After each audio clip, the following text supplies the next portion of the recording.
So awesome possum. Good morning, everybody. Happy Friday. And I really do apologize that I can't be online with you all live today. I'm actually going to be at another high school here locally here in Washington.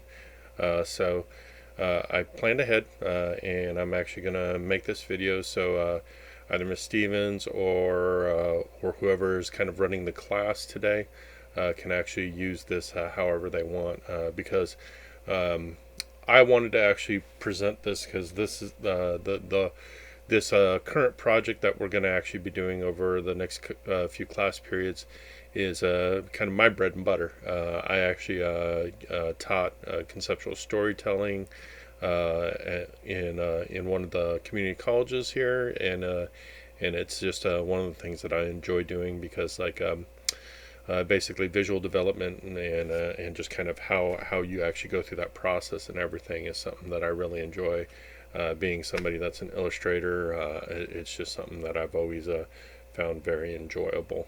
And one of the big things, especially in classes like this, in this computer science class that you're taking, we like to make it project based because the whole intention behind a lot of this is these projects that you do, it helps you create what's called a portfolio of work that you can actually use. Like if you're looking to maybe apply to like a code academy or code fellows or something like that, something that you want to actually do outside of your classes there at Austin High School, you can actually use the project that you do here and put it in a portfolio to present yourself to one of these code academies or even a college or something as you look to apply yourself on and past this class. The reason that we really like to make all these career and technical education classes very project based is so you actually have that work that you've done and you can use it to kind of further develop yourself. I kind of already talked about it. The first project that we're actually going to be working on in this class, the one of the big projects is basically creating a storybook. Now, TEALS themselves, they actually generated a Hickory Dickory Dock one. So I'm gonna go through kind of how I would actually plan it, because they had a planning document that they actually uploaded on the site and everything.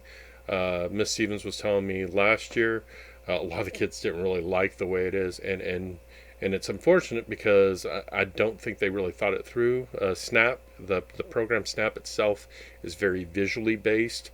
A lot of this, the reason that you students actually enjoy it is because it's very visually based. The whole block building concept is like a visual application to how you write code. So it makes it a little bit easier to introduce computer science to you through this application. So in generating a story, it should actually be a little bit more visually based.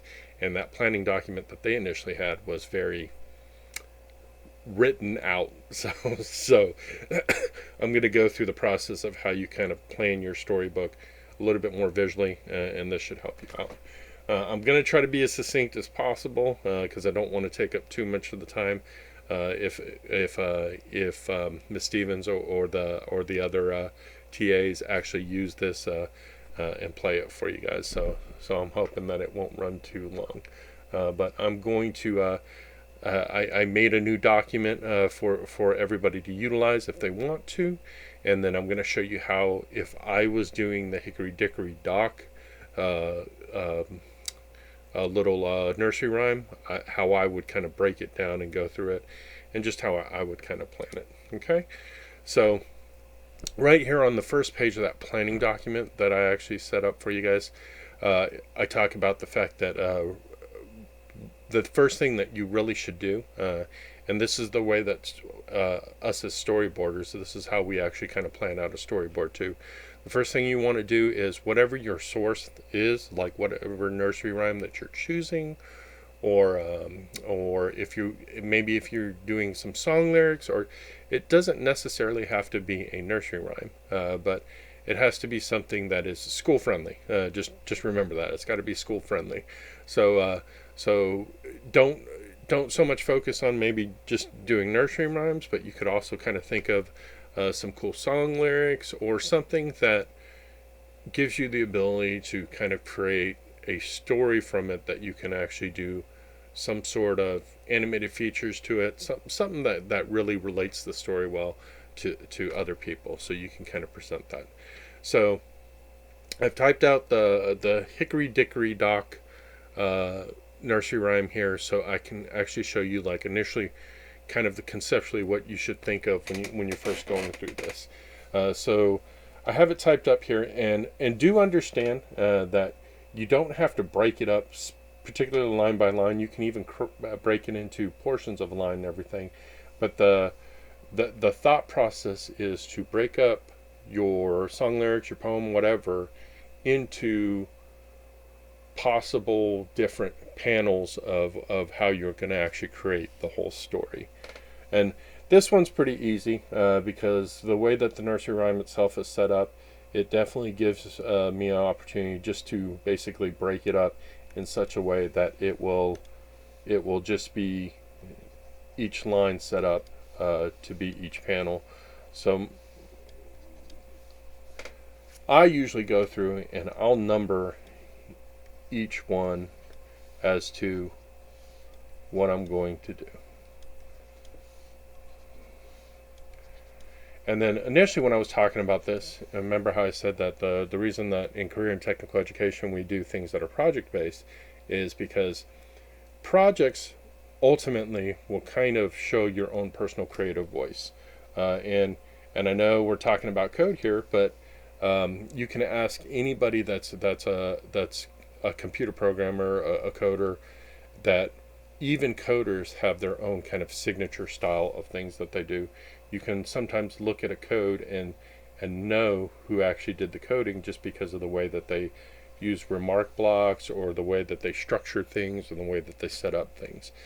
So in this, even when you do your little storybook and everything, you're going to develop your own little personal style. And me as an illustrator, there's a lot of stuff that I put into my illustration that people will look at it and go, oh, I know Tom Beck drew that stuff just because of the certain style that's in it or certain ways that things are done.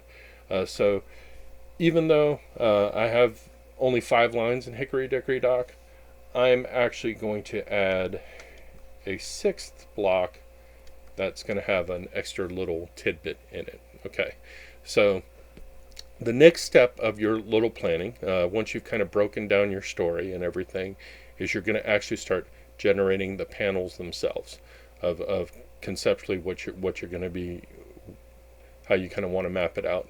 And this document that I created for you guys, I broke it up so that there's 4 panels on a page, and you can use extra pages of this depending on how many panels you actually want to make. Ultimately, you're not required to do anything other than make it easier for you. Use this as a structure to help you out on how you can actually go through it and process this. So I added an extra page to this already, knowing that I was going to do 6 panels for this. So my first panel is Hickory Dickory Dock, and you don't have to be a professional illustrator to do this. The whole concept is how it's going to be easier for you to kind of think about how you're going to move through this and create your storybook. Okay, so it could just be very rough sketches, stick figures, however you want to do this, but it's just to give you a structure so you can help yourself map out everything of how you're actually going to create this storyboard in Snap itself. Okay, so my first panel, Hickory Dickory Dock, my plan is to make the words kind of pop up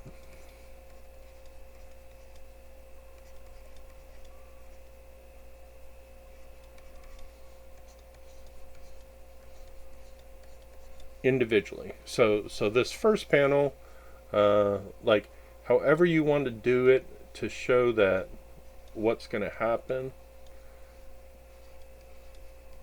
will help you out. So my thought is each word's going to pop up individually.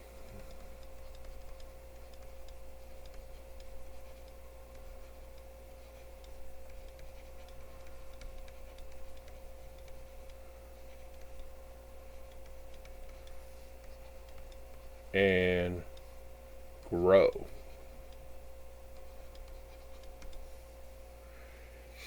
And then another part of this, and it's not something that you have to do, but one good way to kind of structure your storyboard might be to even put a process in there that kind of helps the viewer kind of control going through the story itself. So I have another thought that much like in a storybook, I want to have like a little button that appears that will kind of be like the next page button. And in programming itself, one thing that's kind of cool is you can create, like especially like in SAP, you can create a script that you can actually duplicate. So you can replicate it and everything. So you don't necessarily have to recreate the wheel every single time. So this next button is going to be a script that I create that I can actually use on every single page as we go through this story. Okay, so next to one is the mouse ran up the clock, right? So my thought is to have kind of Mr. Clock in the center, all big and bold.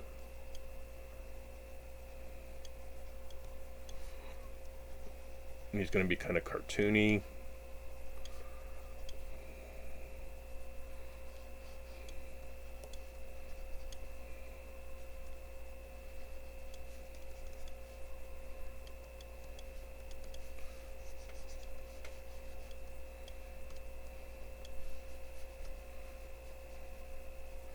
And then maybe we'll even have some stairs, so it makes a little more sense of how the mouse is kind of getting back up and down.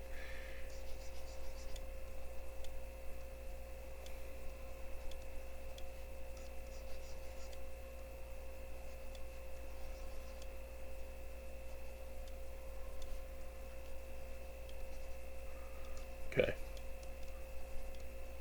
So my thought is when the mouse runs up the clock, I'm not even going to put the words out there. I'm just going to have the actual event of the mouse running up the side of the clock and coming up. And again, like I said, there's no set way that you have to do this, but give yourself an opportunity to kind of understand your own note taking, so you can kind of figure out what you're actually going to do. So my thought is I'm going to be creating this sprite here of a mouse, probably have his feet kind of wheeling through to kind of show the movement and everything, and him going up the side of the clock. So this is the mouse runs up the clock panel.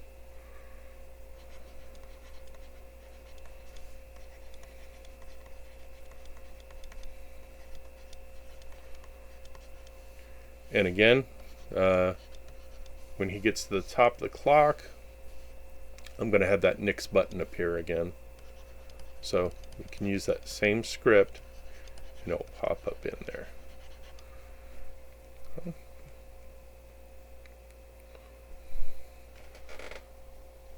So then on our next panel, I'm going to have Mr. Mouse kind of chilling, maybe flipping a coin or something. And he's going to be sitting at the top of the clock.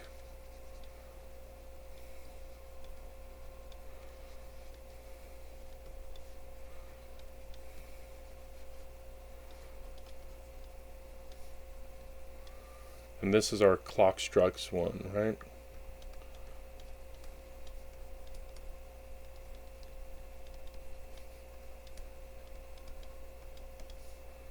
I will end up having the next button on here too. But my thought is maybe I'll even have the clock have a big hand with a gavel, and he'll slam down the gavel.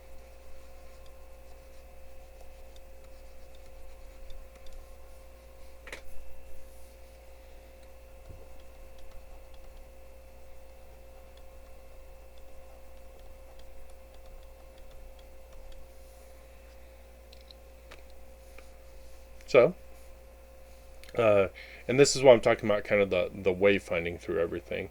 So you see how each panel is kind of different, and that's why I want to have a next button script in there that's going to actually kind of control it. So as the animation goes through each panel, it won't be able to go to the next panel until that next button appears. So then the person, the viewer, can actually hit the next button and actually go to the next panel.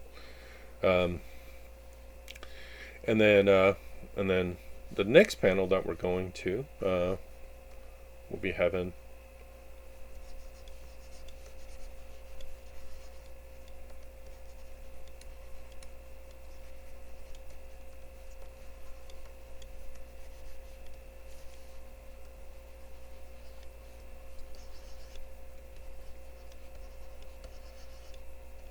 Mr. Mouse will be running down.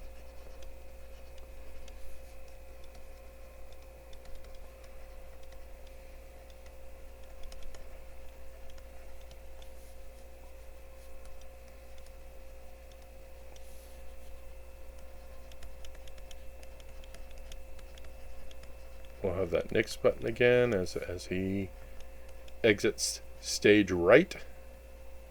Now there's actually a funny thing about the whole stage right thing too. If you're in the theatrical arts, there's actually definitely Google it. Something that you want to Google if you're into theater arts and everything. But the whole exit stage right is very literally built into to the development of Shakespearean plays and things like that. So it's a definite way that we've kind of built into our culture of how we create plays and how we actually create visually things of how our movement works. But definitely look it up when you get a chance. But back to the storyboard. So mouse going down as he goes off the screen and everything. Next button will appear, and we'll go to our next panel. And then here's the thing about kind of being able to duplicate. So I have Hickory Dickory Dock again, right? So this panel can actually just be a duplicate, a complete duplicate of the script and all of panel number 1, right? So just duplicate.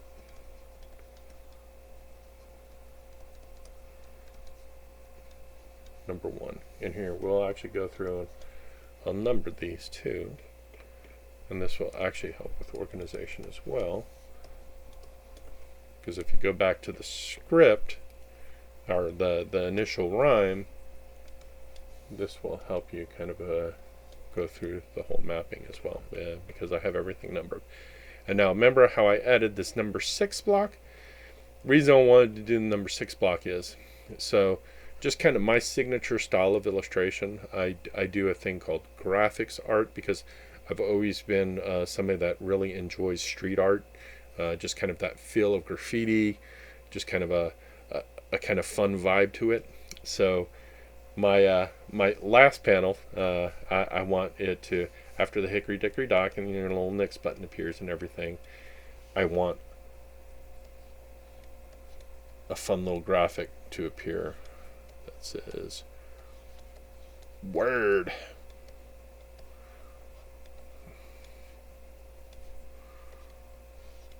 And the whole thing behind this is because you do want to build a signature style. You do want something that kind of speaks your own personal voice when you create, just so it gives you an opportunity to kind of give a feeling of this is me, this is who I am, and it helps you do that kind of your own personal individuality.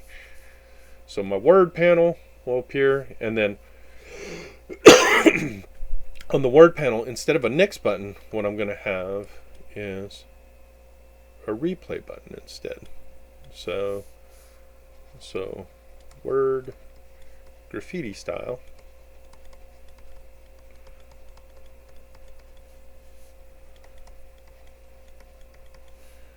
And replay button.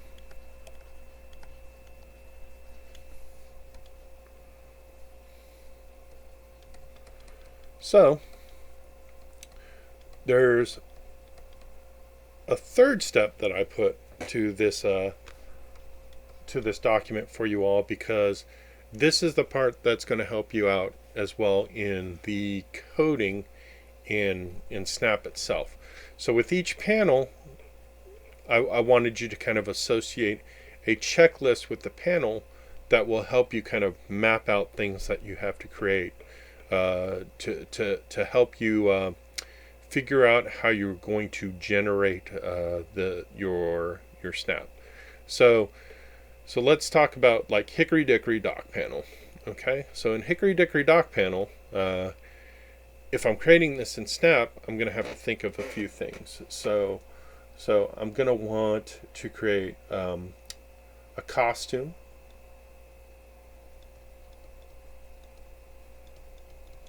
For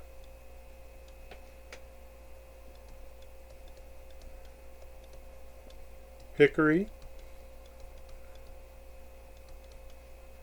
Dickory and Dock, because ultimately each of these costumes I'm going to enlarge them and kind of enlarge them. So things to think about is sizing them with a sizing block, so size blocks for all of these.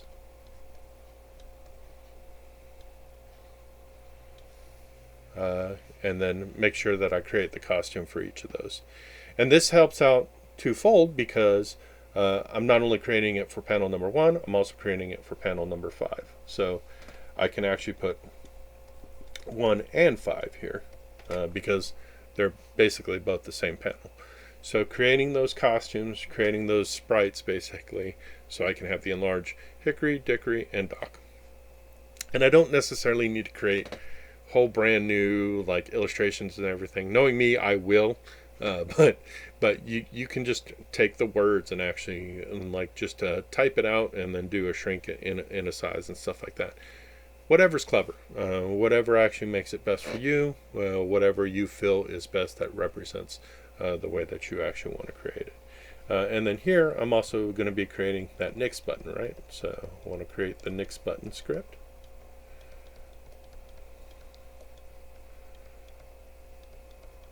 And again, this is actually going to be used in 1 through 5.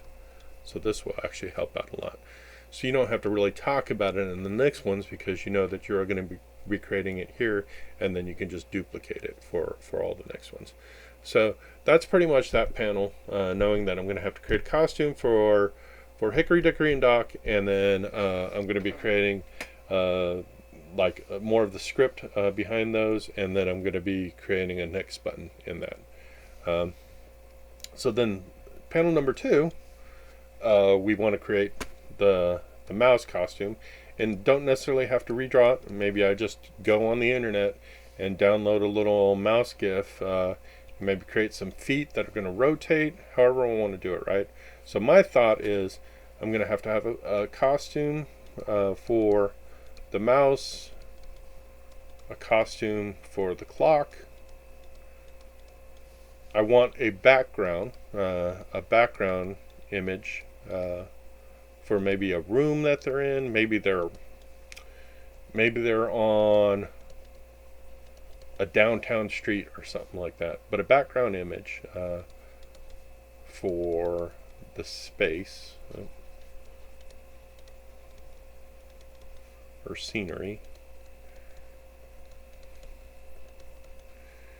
And then some of the scripting that I want to think about is the feet rotation.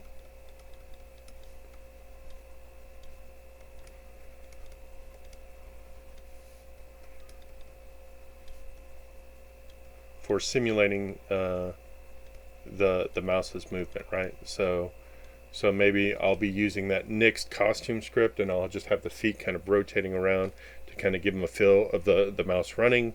So the mouse kind of runs up the clock. And then even when he's running down, you can actually use the same costuming and the same script.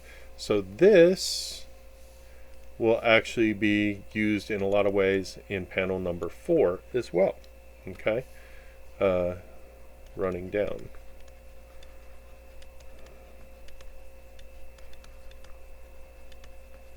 See, and this step right here is helping you kind of see what you can actually duplicate and how you can actually recreate stuff simply in the snap programming, because now you're kind of thinking about things that don't have to be basically recreating the wheel, or where you don't have to start from scratch, right? So the beauty of this is kind of mapping out everything initially, so then you can actually restructure in this next step on how you would actually be able to accomplish these tasks in Snap. Okay, so a lot of this is actually just going to be reused in the running down, and then the other panels that are definitely going to be brand new are 3, because this is when the clock's striking, right? So I'm going to need a costume for clock with gavel.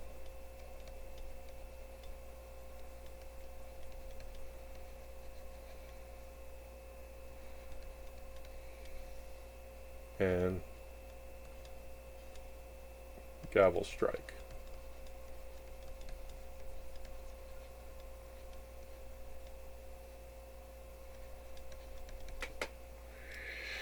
And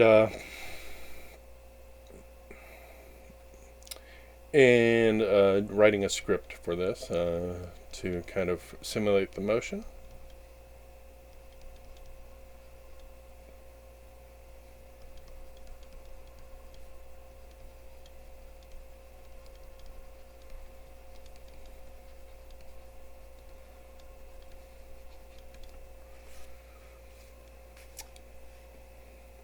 Yeah, and I think that kind of sums up. Oh, and then we're going to have a new costume for the mouse to standing.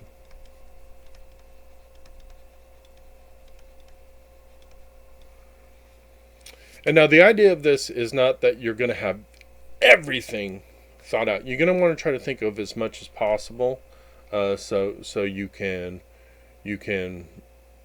have a good structure of what you're working with. But some things might pop up as you're actually creating the program in Snap and everything. And it doesn't, like, this is not all set in stone, but this is a good planning document to kind of help you work through the process of actually creating your project. There's nothing wrong with adding a little bit, or even pulling some stuff out. Like, it depends as you work through it. Don't ever expect that when you plan something that is actually going to go 100% to that plan. Like, you have to be flexible, and you have to be able to kind of think things through of how you can actually adjust. So knowing that a lot of this I've already created through these first 5 panels with just all the information that I've thought about on the first 3 panels. Now we just even have to just think about 6 itself. So then I'm just going to be making a costume for graphic word.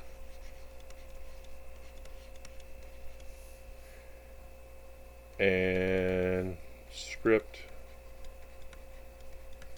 for replay button.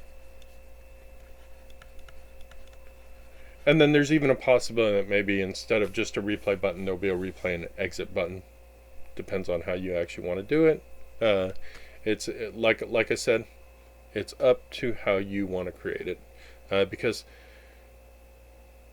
it's really about you being able to develop this and utilize this training effectively to kind of go above and beyond and do what you want to do with it. So ultimately, if you think about some cool project that you want to do that's kind of outside the lines, definitely do it. And it if you think about this project but you're not sure about how to tackle certain things and everything, don't hesitate to reach out to any of us. We're definitely willing to help. We want to actually support you in your endeavors and kind of help you actually progress at your own pace of what you actually want to do with all this. It's really about us providing these tools to you so you can actually utilize them and actually move further with what you want to do. So this generally gives me an idea of how I would actually create a Hickory Dickory Dock if I were going through to actually generate this. Now the fun fact is myself and Miss Stevens and the other TAs, we all discussed on what we actually want to do ourselves as we put you on this project, and we're thinking about actually doing all five of us are going to do Mary Had a Little Lamb, and then we're going to present our ideas of well, not just ideas, but we'll present what we actually created for Mary Had a Little Lamb. As time permitted, hopefully we'll be able to get through it and actually generate a full snap storybook for you of Mary Had a Little Lamb, and we'll be presenting. So now this project, this will be presented today, Friday, for you, and you'll have time to work on it throughout the weekend, and we're going to reassess on Tuesday and figure out where you guys are at, and dependent on how much time you might need extra, we might even be using next Friday as a little bit more time on that too, to help you figure out this project and finish it up. But most of all, I want you guys to have fun with this. Don't get too stressed out. Plan big, but like I said, don't hesitate to omit certain things if it doesn't really add value to the project, or if you just don't have time for it. Like I said, plan big, but be willing to actually streamline it so you can actually accomplish the project and get a decent grade on it. But ultimately, like I said, have fun with it, and hopefully this is helpful and informative. And I will finish off this video and upload it. So the other TAs or Ms. Stevens will be able to present it to you guys. And again, I apologize for not being with you guys live on the Zoom call, but I will physically be in another high school at the time. So I will try to maybe pull it up on my phone. I don't know if I'll get the chance or not. Probably not, because like I said, most likely I'll actually be in a class. But I want you all to enjoy this. I want you all to have a good class period. Have a great weekend. And I will definitely see you all on Tuesday. Have a great day.